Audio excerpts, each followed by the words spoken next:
All right, so focal plane. So I drew this awesome drawing. I mean, you'll be calling me Picasso later. Anyway, so this is obviously a dude. There's his pistol. This right here is the target. So shifting of the focal plane means what am I focused on, okay? And what distance. So initially when we're shooting iron sights, when we're coming up on target, I'm focused on the target. So what I'm focused on is wherever the target is. So let's say that's 10 yards away, all right? And then, so I'm looking at the target, I'm drawing my pistol. As I'm bringing the gun up, if I'm doing it correctly, I am, with my peripheral vision, tracking my sights on my pistol, but I'm also still looking at my target, and I'm lining both of those things up. You know, I've got feedback, now I can steer the gun and align the sights. Once the sights are aligned or getting close to being aligned, I then have to shift the focal plane back to the gun so I can be on that front sight. Does that remember that? So there's a lot of things. There's on average, there's about 6 processes that have to happen in order to shoot an iron sight gun. The first process is target focus. So I've got to look at the target first, right? Whatever that is, target focused, threat focused, whatever it is. Then I have to shift back to start picking up sights. And then the third, I have to steer the sights, because remember I'm watching that front sight as it's coming up out of the holster.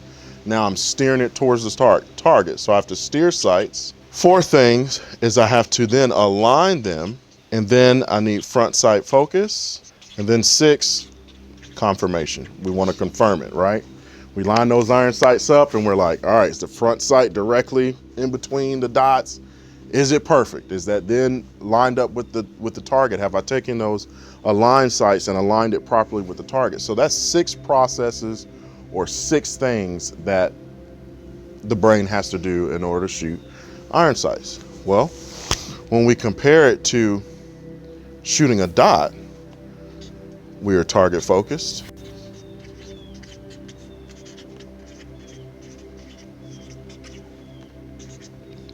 And then dot on target. 3, confirmation. So you're almost or effectively cutting the processes in half. I can stay target focused, put the dot over the target. I have everybody has a slight amount of confirmation. Is it right? Which I would recommend you do that before you take a shot. You're responsible for every round that comes out your gun. You press your shot. So I've eliminated half the processes, okay, to shoot accurately with a red dot. So the less bandwidth, the less energy that I've got to dedicate the brain to, the more likelihood I'm going to have at having success on my target. Then 2, you got to think about, why are we preparing for all this? Yeah, competition shooting for some of us, but then I would say for all of us, there's a self-defense component in there somewhere. And if you told me, hey, with this red dot, you'll do less, about 50% less, and have a higher hit percentage, I would definitely want that during a violent encounter. I want every advantage I can get. So it requires less work for our brain to do. It cuts it in half. It goes from 6 processes to about 3.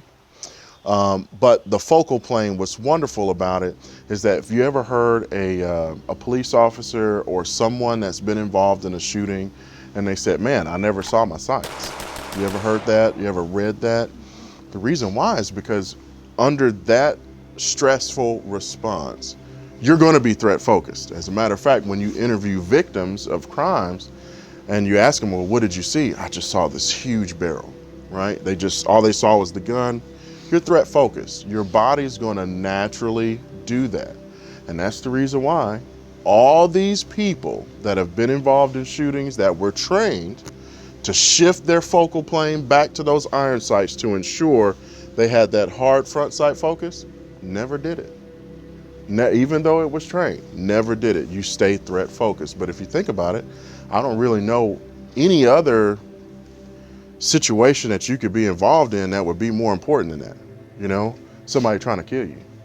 And I would imagine that's probably why, even with great training and shifting that focal plane back to the iron sight so much, you still stay focused on the threat. So I'm like, hey, if that's what the body's going to do anyway, with a red dot, now we're able to do that. Now we're able to work more with the body. So does that translate to being able to see what's going on now? If I'm a law enforcement officer or just even us, we're regular Joe Blows. If I was presented with a situation where deadly force is justified and I'm pulling my gun out and I'm presenting on that person, but because I'm using a dot, I'm able to stay threat focused, maybe now I'll be able to see that it wasn't a gun and it was a cell phone. Or maybe they dropped the gun, and they no longer need to be shot, or whatever it is. So being able to stay threat focused is a huge advantage. It's going to work better with the body, requires us to not have to do as much work. Does that kind of make sense? Okay, awesome. Thank you guys so much for tuning in. For more content and shenanigans, hit us up on Facebook or Instagram or on our website, provectusgroup.org. And since I know you guys are so awesome, hit that damn subscribe and like button. Love you guys and see you next time.